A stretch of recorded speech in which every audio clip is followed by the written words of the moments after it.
जय हिंद साथियों, आप सभी का आपके चैनल में बहुत बहुत हार्दिक अभिनंदन और स्वागत। हमारी जो सीरीज श्रृंखला चलती है,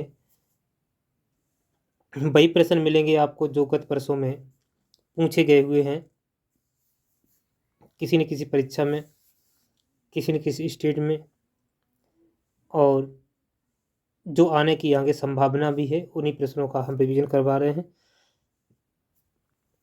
सेशन अगर अच्छा लगता हो तो इसे लाइक ज़रूर करें। चैनल पर पहली बार आए हो तो सब्सक्राइब जरूर कर लें। सीधे बात करते हैं प्रश्न पर। पहला ही प्रश्न है आज का कि मृत सागर क्या है। मृत सागर क्या है? ऐसा सागर जिसका पानी जहरीला होता है, ऐसा सागर जो सभी महासागरों व सागरों से ज़्यादा नमकीन है, ऐसा सागर जिसमें ज्वार भाटे बहुत तीव्र गति से आते हैं, ऐसा सागर जिसमें जहाज चलाना संभव होता हो। बताइए कौन सा आंसर सही है। आंसर करें कि मृत सागर क्या है। तो ऑप्शन नंबर वाह वाला सही है। ऐसा सागर जो सभी महासागरों व सागरों से ज़्यादा नमकीन होता है। तो आपको बी वाला ऑप्शन सही है। प्रश्न नंबर 2 है। महासागरों में निम्न में से कौन सा लवण सर्वाधिक मात्रा में पाया जाता है। यूपी का क्वेश्चन है। मैग्नीशियम सल्फेट अधिक पाया जाता है, या कैल्शियम सल्फेट अधिक पाया जाता है, या मैग्नीशियम क्लोराइड अधिक पाया जाता है, या सोडियम क्लोराइड अधिक पाया जाता है। महासागरों में निम्न में से कौन सा लवण सर्वाधिक मात्रा में पाया जाता है। बताएं आप कौन सा लवण सर्वाधिक मात्रा में पाया जाता है। तो वो सोडियम क्लोराइड। ऑप्शन नंबर दा सही है। ऑप्शन नंबर दा सही है। वैसे डी वाला सही है। ठीक है, दा और डी एक ही बात है। हिंदी में दा है, इसमें डी बोलते हैं। अगला प्रश्न प्रश्न नंबर 3 है। बहुत ही गजब का क्वेश्चन है। क्वेश्चन बहुत ही गजब का है। कहता है 71% पृथ्वी का तल ढका हुआ है। जो पृथ्वी की सतह है वो 71% ढकी हुई है। किससे ढकी है? ऑप्शन नंबर ए कहता है भूमि से। ऑप्शन नंबर बी वा कहता है हवा से। ऑप्शन नंबर सा कहता है जल से। ऑप्शन नंबर दा कहता है कोयले से। 71% पृथ्वी का जो तल है वो ढका हुआ है। किससे ढका हुआ है? तो ऑप्शन नंबर सा सही है, जल से। जल से ढका हुआ है। 71% पृथ्वी पर जल पाया जाता है। मात्र 29% पर, केवल 29% पर हम लोग निवास करते हैं। यही जगह है केवल स्थल। ठीक है, यही जगह स्थल है। 29% और 71% पृथ्वी पर क्या पाया जाता है? जल पाया जाता है। बात समझे होगे। अगला प्रश्न। ये कई बार प्रश्न पूछा गया है कई परीक्षाओं में, आगे भी आने की संभावना हो सकती है। महासागर पृथ्वी पृष्ठ से अधिकांश जगह आवृत किया गया है, जो लगभग है। कितना है महासागर पृथ्वी के पृष्ठ के अधिकांश लगभग जगह आवृत किया गया है? वो 3/4 है, 1/2 है, 1/4 है, 2/3 है।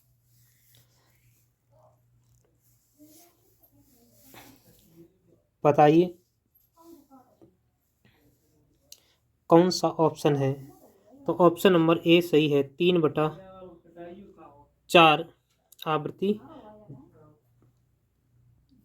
पृष्ठ पृथ्वी के महासागर में ढका हुआ है। 3/4 लगभग में। प्रश्न नंबर 5 है। समुद्र का कितना प्रतिशत जल पीने योग्य है? बताएं समुद्र का कितना प्रतिशत जल पीने योग्य है? 97.2%, 2.15%, 0.65%, 0.00%। बताइए समुद्र का कितना प्रतिशत जल पीने योग्य है? समुद्र का जो जल है वो मात्र ऑप्शन नंबर सी है 0.65% ही पीने योग्य है।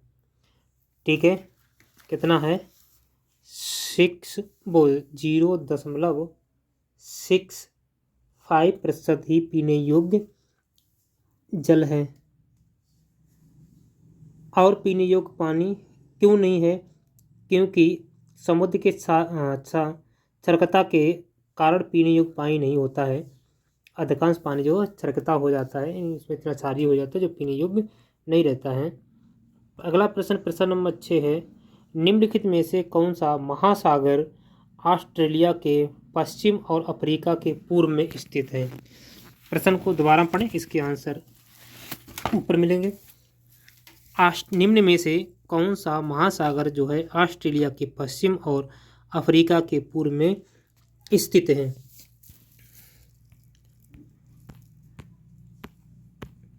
तो वो कौन सा सागर है? प्रशांत महासागर है, या हिंद महासागर है, या अटलांटिक महासागर है, या दक्षिणी महासागर है? कौन सा महासागर है बताएं। प्रश्न नंबर 6 का आंसर करें। जो ऑस्ट्रेलिया महाद्वीप के पश्चिम और अफ्रीका के महाद्वीप के पूर्व में स्थित है वो कौन सा महासागर है? तो ऑप्शन नंबर इसमें बी है, यानी वह है हिंद महासागर। हिंद महासागर जो है ऑस्ट्रेलिया महाद्वीप के पश्चिम में है और अफ्रीका के पूर्व में है। प्रश्न नंबर 7, विश्व की सबसे गहरी समुद्री खाई कौन सी है? विश्व की सबसे गहरी समुद्री खाई कौन सी है? सीन की खाई है, मरीना की खाई है, अरब खाई है, सीजम की खाई है? बताएं, विश्व की सबसे गहरी खाई कौन सी है? चारों ऑप्शन में अपना आंसर जरूर करें, जल्दी करें। तो ऑप्शन नंबर बा वाला सही है, मरीना की खाई। ये समुद्र की गहरी खाई है, मरीना की खाई। ठीक है, अगला प्रश्न, प्रश्न नंबर 8, सबसे बड़े और सबसे गहरे महासागर का नाम क्या है? बहुत ही अच्छा प्रश्न है। सबसे बड़े और सबसे गहरे महासागर का नाम क्या है? आर्कटिक महासागर है, प्रशांत महासागर है, अटलांटिक महासागर है, या हिंद महासागर है? बताएं, प्रश्न नंबर 8 का आंसर करें। जो सबसे बड़ा है और सबसे गहरा है, बताइए। नहीं पता होगा तो इसमें टाइम नहीं लगाएं। प्रशांत महासागर है, ऑप्शन नंबर बात सही है। ये सबसे बड़े और सबसे गहरा महासागर है। प्रश्न नंबर 9, गर्म एवं ठंडी समुद्री धाराएं किसके कारण चलती हैं? गर्म एवं ठंडी समुद्री धाराएं किसके कारण चलती हैं? प्रचलित हवाओं, पृथ्वी के घूर्णन के, समुद्री जल के घनत्व में परिवर्तन के कारण? सभी विकल्प सही हैं, बताएं कौन सा आंसर सही है?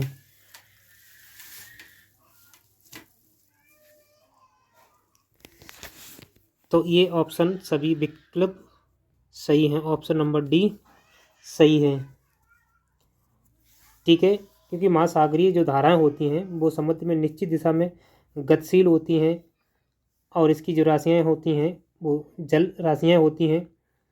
ये जल धाराओं की उत्पत्ति के निम्न कारण होते हैं। तो निम्न कारण क्या होते हैं? जैसे पृथ्वी की परिभ्रमण गति होती है, ठीक है, पृथ्वी की घूर्णन गति होती है, प्रचलित हवाओं का कारण होता है, और समुद्रीय जल के घनत्व में परिवर्तन होता है। ठीक है, और वायु दाब होता है। क्या होता है? वायु दाब होता है। और क्या होता है? तापांतर होता है। इसके कारण भी तापांतर कारण भी तो कई इनके घटक होते हैं। उन घटनाओं के कारण ये गर्म एवं ठंडी समुद्री धाराएं होती हैं। ठीक है, आपके सामने ये 3-4 हैं। प्रचलित हवाओं का पृथ्वी के गुरुत्व के कारण, समुद्री जल के घनत्व में परिवर्तन, वायु दाब या तापांतर के कारण और बाष्पीकरण के एवं वर्षा के कारण भी होता है।